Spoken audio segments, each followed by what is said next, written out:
आप देख रहे हैं द न्यूज़ 15 और मैं हूं आपके साथ शुभांगी। आइए पहले सुनते हैं आज की सुर्खियां। भारत के बाद कनाडा ने कर ली ऑस्ट्रेलिया से दुश्मनी। ट्रंप की जीत से ईरान का रियाल हुआ बेहाल। ट्रंप की जीत से खुश है शेख हसीना, बढ़ गई यूनिस की मुश्किलें। ट्रंप के लिए मस्क ने बांटे लाखों, मिला इन्वेस्टमेंट का फायदा। 154 दिनों से स्पेस में है सुनीता विलियम्स, बिगड़ रही तबीयत। ये थी आज की सुर्खियां और जाते जाते आज के अजब गजब समाचार में बात करेंगे क्यों अमेरिका में महिलाएं कोरिया की महिलाओं जैसे कर रही है आंदोलन।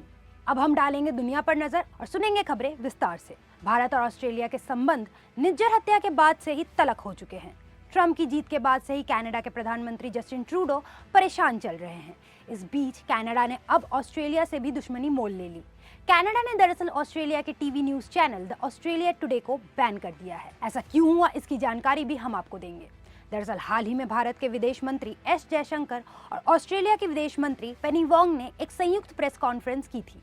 इस प्रेस कॉन्फ्रेंस के दौरान भारत के विदेश मंत्री ने कनाडा सरकार को घेरते हुए कुछ तथ्य सामने रखे थे, जिनमें कनाडा द्वारा बिना किसी विशेष सबूत के भारत पर आरोप लगाना, कनाडा में भारतीय राजनयिकों की अस्वीकार्य निगरानी करना और कनाडा में भारत विरोधी तत्वों को राजनीतिक स्थान दिया जाना शामिल था। और ऑस्ट्रेलियाई न्यूज चैनल ने इस प्रेस कॉन्फ्रेंस का प्रसारण किया था, जिसके बाद कनाडा में द ऑस्ट्रेलिया टुडे का सोशल मीडिया हैंडल और चैनल के पेजों को ब्लॉक कर दिया गया। और अब इस बैन को लेकर द ऑस्ट्रेलिया टुडे चैनल ने अपनी प्रतिक्रिया दी है।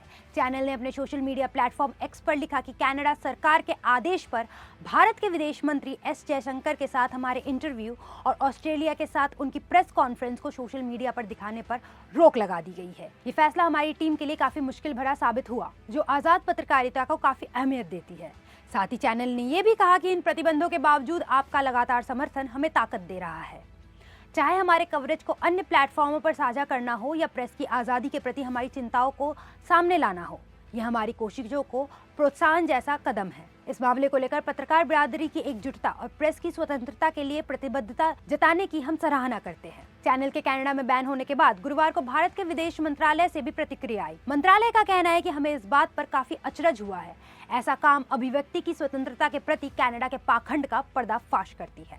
मीडिया में बातचीत के दौरान विदेश मंत्री ने 3 चीजों के बारे में बात की थी। इससे आप निष्कर्ष निकाल सकते हैं कि द ऑस्ट्रेलिया टुडे को क्यों ब्लॉक किया गया है। आपको बता दें कि ये मामला और भी चौंकाने वाला इसलिए है क्योंकि ऑस्ट्रेलिया और कनाडा फाइव आइज अलायंस के सदस्य है और ये अलायंस आपस में खुफिया जानकारी साझा करने वाले 5 देशों का गठन है, जिसमें अमेरिका, ऑस्ट्रेलिया, ब्रिटेन, कनाडा और न्यूजीलैंड शामिल है। अब दूसरे खबर की तरफ रुख करते हैं। अमेरिका के चुनावी नतीजों ने वैश्विक बाजार पर काफी प्रभाव छोड़ा है। कहीं बाजार में उछाल दिख रहा है तो कहीं गिरावट दर्ज की गई है। इसी के साथ मुद्रा दरों में भी अलग अलग जगह अलग अलग स्तर दर्ज किए गए हैं। इसी के तहत बुधवार को ईरानी मुद्रा रियाल अब तक के अपने सबसे निचले स्तर पर पहुंच चुका है। बुधवार को $1 के मुकाबले रियाल 7,03,000 पर पहुंच गया। ये अब तक में रियाल की रिकॉर्ड गिरावट है, जिसके बाद दिन का अंत होते होते $1 के मुकाबले रियाल 6,96,150 पर पहुंच गया। खबरों की माने तो ऐसा कहा जा रहा है ये संकेत है कि ट्रंप के राष्ट्रपति बनने के बाद ईरान की मुश्किलें बढ़ने वाली है। ईरानी मुद्रा पहले से ही दबाव में है, लेकिन ट्रंप के आने से मुश्किलें और बढ़ने की बात कही जा रही है। अगर ईरान और अमेरिका के संबंधों के तर्ज पर ईरानी मुद्रास्फीति पर एक नजर डाले तो 2015 में अमेरिका से जब ईरान का परमाणु समझौता हुआ था तो $1 की कीमत 32,000 रियाल हो गई थी। वहीं ईरान में 1979 में हुई इस्लामिक क्रांति के पहले जो डॉलर सिर्फ 70 रियाल था, वो दिन पर दिन और गिरता जा रहा है। इसी साल जुलाई में जब ईरान के सुधारवादी राष्ट्रपति मसूद पेज़ेश्कियान ने शपथ ली थी, तब $1 की कीमत 5,84,000 रियाल थी। 2018 में ईरान ने जब तेहरान में परमाणु समझौते का उल्लंघन करते हुए परमाणु परीक्षण किया था, तब से हालत और बदहाल होते जा रहे हैं। अंतर्राष्ट्रीय प्रतिबंधों के कारण ईरान की अर्थव्यवस्था पहले से माली हालत में है। जहां ईरान दिखाने की कोशिश कर रहा है कि अमेरिकी चुनावी नतीजे का कोई भी नकारात्मक असर उन पर नहीं पड़ रहा है, और पेज़ेश्कियान सरकार की प्रवक्ता फातिमा मोहजरानी का कहना है कि अमेरिकी चुनाव का असर ईरान पर कोई अलग से नहीं पड़ा है। ईरान और अमेरिका नीतियों में निरंतरता है। ये नीतियां किसी के आने या जाने से बदलती नहीं है। हमने पहले से इनसे निपटने की तैयारी कर ली थी। तो वही न्यूज एजेंसी एसोसिएटेड प्रेस ने जब ईरान के एक स्टूडेंट से बात की तो उनका कहना था कि यह 100% सच है कि ईरान पर ट्रंप प्रतिबंधता और बढ़ाएंगे। जो चीजें हमारे पक्ष में नहीं है, इससे हमारा हाल और बुरा होगा। हमारी आर्थिक और सामाजिक स्थिति निश्चित तौर पर और बदहाल होगी। मुझे लग रहा है कि हमारे मुल्क को और गहरा झटका लगने जा रहा है। जहां एक तरफ ईरान इजराइल के साथ युद्ध में उलझ चुका है, तो वहीं ट्रंप की जीत ईरान को और धक्का दे रही है। ट्रंप अमेरिका के 47वें राष्ट्रपति बनने जा रहे हैं। जहां इस बात से कुछ देश खुश नजर आ रहे हैं, तो वहीं कुछ देश इससे काफी दुखी नजर आ रहे हैं, जिनमें से बांग्लादेश भी एक है।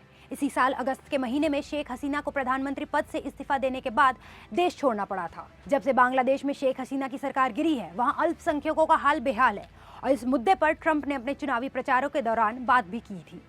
शेख हसीना की सरकार गिराने के लिए बांग्लादेश में कई हिंसक आंदोलन किए गए थे, जिसके बाद बांग्लादेश में अंतरिम सरकार का गठन हुआ और नोबेल पुरस्कार विजेता अर्थशास्त्री मोहम्मद यूनुस को इस सरकार का प्रमुख सलाहकार नियुक्त किया गया। एक तरह से वो इस वक्त बांग्लादेश के मुखिया है। और खबरें ऐसी है कि ट्रंप की प्रतिद्वंदी पार्टी यानी कमला हैरिस और बाइडेन की डेमोक्रेटिक पार्टी के वो खास माने जाते हैं। ऐसा माना जाता है कि उन्हें इस भूमिका में लाने के पीछे बाइडेन प्रशासन और डेमोक्रेट्स का हाथ है।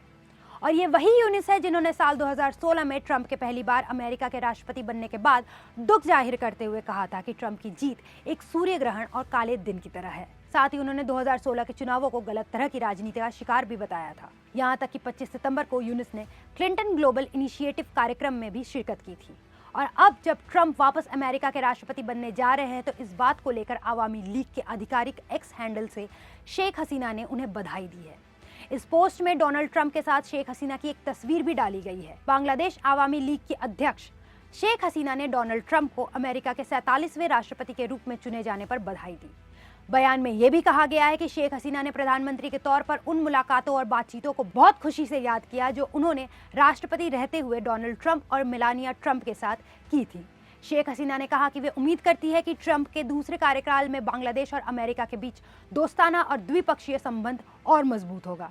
ऐसे में अब सवाल ये उठता है कि क्या आवामी लीग की प्रमुख शेख हसीना अपनी खोई हुई राजनीतिक जमीन फिर से हासिल कर पाएंगी, और साथ ही क्या ट्रंप के कार्यकाल में भी बांग्लादेश को वही समर्थन मिल सकता है जो पहले मिल रहा था।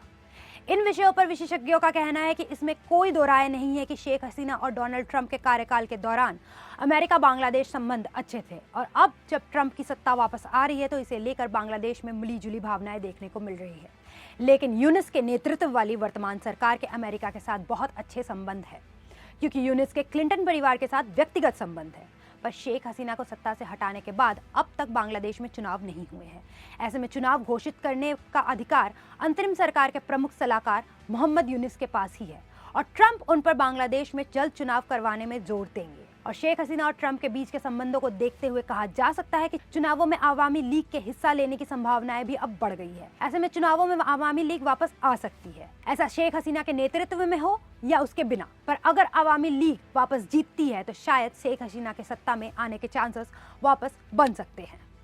हमारी चौथी खबर एलॉन मस्क को लेकर है। जिस एलॉन मस्क ने कभी ऐसा दिखाया था कि वो राजनीति से दूर रहते हैं, वो चुनावी प्रचारों के दौरान ट्रंप पर गोली चलने के बाद खुले तौर पर रिपब्लिकन पार्टी और उसके राष्ट्रपति उम्मीदवार के पक्ष में आ गए। उन्होंने ट्रंप के अभियानों को अपना पूरा समर्थन दिया। अमेरिकी जनता के सामने 53 साल के दक्षिण अफ्रीकी मूल के बिजनेस टाइकून ने रिपब्लिकन पार्टी के उम्मीदवार ट्रंप को जिताने के लिए अपना समय, ज्ञान और पैसे सब लगा दिया। इस चुनावों में ये पहली बार देखा गया कि एक अमेरिकी कारोबारी सामने से इन चुनावों में किसी को समर्थन दे रहा है, वरना आमतौर पर अमेरिका में अमीर लोग अपना समर्थन बिना दिखाए देते हैं। राजनीति को लेकर बड़े उद्योगपतियों का पारंपरिक दृष्टिकोण सार्वजनिक सुर्खियों से दूर ही रहता है, लेकिन मस्क ने ये काम जोरों शोरों से किया और पूरे गर्व के साथ किया। यहाँ तक कि ट्रंप को जीतने के लिए मस्क ने एक सुपर PAC यानी कि पॉलिटिकल एक्शन कमेटी को 11.9 करोड़ डॉलर से ज्यादा का दान भी दिया। साथ ही उन्होंने वोटिंग के पहले कुछ दिन चुनाव के लिहाजे से अहम माने जाने वाले राज्यों में मतदाताओं को ट्रंप के पक्ष में एकजुट कराने में बिताए। इस दौरान उन्होंने इन इलाकों में मतदाताओं को हर रोज 10 लाख डॉलर भी दिए। ये रकम एक लॉटरी के जरिए दी गई थी, जिसे कानूनी तौर पर चुनौती भी दी गई है। पर मस्क ने जो ये इन्वेस्टमेंट किए थे, अब उसका नतीजा भी उन्हें मिलने जा रहा है। ट्रंप ने एक प्रस्ताव जारी करवाया है जिसमें कॉरपोरेशन और धनी लोगों पर टैक्सों को कम किया जाएगा। साथ ही ट्रंप अपने दूसरे कार्यकाल में भी सरकारी संसाधनों की बर्बादी को रोकने में मदद करने के लिए मस्क को अपने प्रशासन में आमंत्रित करेंगे। मस्क ने इस विभाग को नाम भी दे दिया है। मस्क ने इस पहल को सरकारी दक्षता विभाग यानी डिपार्टमेंट ऑफ गवर्नमेंट एफिशिएंसी का नाम दिया है। साथ ही मस्क की कंपनी स्पेसएक्स और टेस्ला को सरकारी ठेके के लिए अरबों डॉलर मिले हैं। यही नहीं, स्पेसएक्स पहले से ही सरकारी उपग्रहों को अंतरिक्ष में भेजने के बिजनेस में हावी है। कारोबार जगत में लोगों का मानना है मस्क अपने सरकारी संबंधों से अधिक लाभ हासिल करना चाह सकते हैं। इसके अलावा मस्क अपने प्रतिद्वंदियों को लेकर भी रास्ता साफ करते दिख रहे हैं। उन्होंने बोइंग सहित अपने प्रतिद्वंदियों के लिए कहा है कि वो बजट के मुताबिक और समय पर परियोजनाओं को पूरा करने से पीछे हटते हैं। मस्क इसके साथ ही कई सारे और भी काम कर रहे हैं। स्पेसएक्स ने हाल ही में जासूसी उपग्रहों का निर्माण शुरू किया है। साथ ही मस्क की कंपनी टेस्ला को भी ट्रंप प्रशासन से काफी फायदा मिल सकता है, क्योंकि पिछले महीने सड़क सुरक्षा पर नजर रखने वाली अमेरिकी एजेंसी ने कहा था कि वो टेस्ला के सेल्फ ड्राइविंग सॉफ्टवेयर सिस्टम की जांच कर रही है। इस हिसाब से इन चुनावों में मस्क ने ट्रंप के जीतने का जो इन्वेस्टमेंट किया उससे ज्यादा का लाभ उन्हें मिलता दिख रहा है। हमारी 5वीं खबर एस्ट्रोनॉट सुनीता विलियम्स को लेकर है। 5 जून को लॉन्च हुए बोइंग स्टारलाइनर से सुनीता विलियम्स और उनके साथी बुच विल्मोर ने स्पेस के लिए उड़ान भरी थी, पर अब वो पिछले 6 महीने से स्पेस में फंसे हुए हैं।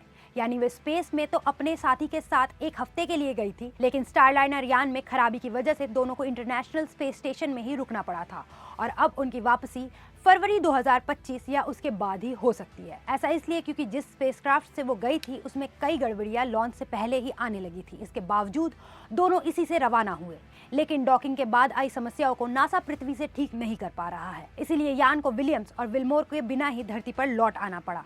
वही विलियम्स और उनके साथी का ठिकाना इस वक्त इंटरनेशनल स्पेस स्टेशन ही है। अब हाल ही में सुनीता विलियम्स की स्पेस से आई तस्वीरें काफी चिंताजनक है, क्योंकि इन तस्वीरों को देखकर डॉक्टरों को लग रहा है कि उनकी सेहत ठीक नहीं है। उन्हें लगता है कि विलियम्स का वजन कुछ ज्यादा ही कम हो गया है, जो कि चिंता का विषय है। पर आखिर सुनीता के साथ ऐसा क्यों हो रहा है? अनुभवी डॉक्टर्स का कहना है कि विलियम्स पृथ्वी से बहुत ही अधिक ऊंचाई पर है, जिस वजह से उन्हें कुदरती दबाव झेलना पड़ रहा है और ऐसा लंबे समय तक होने से उन्हें दिक्कत हो रही है। उनके गाल के गड्ढे गहरे हो गए हैं। ऐसा पूरे शरीर का वजन घटने के कारण हुआ है। साथ ही विलियम्स की डाइट में कैलोरी की काफी कमी हो गई है और उनके शरीर का सेहतमंद वजन नहीं रह गया है। इंसानी शरीर ज्यादा कैलोरी खर्च करने को सहन नहीं कर सकता है और विलियम्स के साथ भी ऐसा ही हो रहा है। पर स्पेस में यह एस्ट्रोनॉट्स के साथ आम समस्या है। शरीर का वजन कायम रखना वहाँ चुनौतीपूर्ण हो जाता है, क्योंकि माइक्रोग्रेविटी की माहौल के कारण शरीर में कैलोरी की मांग बढ़ जाती है। इससे शरीर पोषण कैसे अवशोषित करता है और ऊर्जा का उपयोग कैसे करता है, इसमें बदलाव आ जाते हैं। साथ ही स्पेस में एस्ट्रोनॉट्स के शरीर को ठंडे हालत में अपना तापमान कायम रखने के लिए भी जूझना पड़ता है। मांसपेशियों और हड्डियों को नुकसान से बचाने के लिए उन्हें रोजाना 2.5 घंटे के करीब कसरत करनी पड़ती है। इससे भी वजन कम हो जाता है। अगर महिला शरीर की बात की जाए तो नासा की एक स्टडी के मुताबिक महिलाओं को स्पेस में ज्यादा जोखिम हो जाता है। स्पेस फ्लाइट के दौरान उनके शरीर में ब्लड प्लाज्मा की मात्रा ज्यादा कम हो जाती है। वहीं महिलाओं को पुरुष के मुकाबले मांसपेशियों का ज्यादा नुकसान भी होता है। इसीलिए सुनीता विलियम्स तस्वीरों में कुछ ज्यादा ही कमजोर दिख रही है। ऐसे हालातों में उनका पृथ्वी पर जल्दी लौटना जरूरी है। अब जाते जाते बात करेंगे आज के अजब गजब खबर की। दक्षिण कोरिया में साल 2019 में महिलाओं ने एक आंदोलन शुरू किया था, जिसे 4B मूवमेंट कहा जाता है। इसे 4 नोज मूवमेंट भी कहा जाता है। अब इसी से प्रेरित होकर अमेरिका की महिलाओं ने भी यह आंदोलन शुरू कर दिया है। डोनाल्ड ट्रंप के राष्ट्रपति चुने जाने के बाद अमेरिका की जो कट्टरपंथी फेमिनिस्ट महिलाएं हैं, उन्होंने ऐसा ऐलान कर दिया है कि अब वो द 4B मूवमेंट करेंगी। इस 4B मूवमेंट के तहत महिलाएं न तो डेट करेंगी, ना ही शादी करेंगी, न ही सेक्स करेंगी और बच्चा भी पैदा नहीं करेंगी। कई महिलाओं ने इसकी घोषणा करने के लिए टिकटॉक एप्लीकेशन का सहारा लिया है। उनका कहना है कि वो ये हड़ताल इसलिए कर रही है क्योंकि मर्दों ने ट्रंप को जिताया है और उन्हें ऐसे मर्द से दूर रहना चाहिए जो ट्रंप का समर्थन करते हैं, क्योंकि ट्रंप महिलाओं का अधिकार छीनना चाहते हैं और वो आगामी 4 साल यानी कि ट्रंप के पूरे कार्यकाल तक ये आंदोलन करेंगी। इस आंदोलन को बड़ी संख्या में लिबरल महिलाओं का समर्थन मिल रहा है। देश और दुनिया की बाकी तमाम खबरों के लिए देखते रहे द न्यूज़ 15। नमस्कार।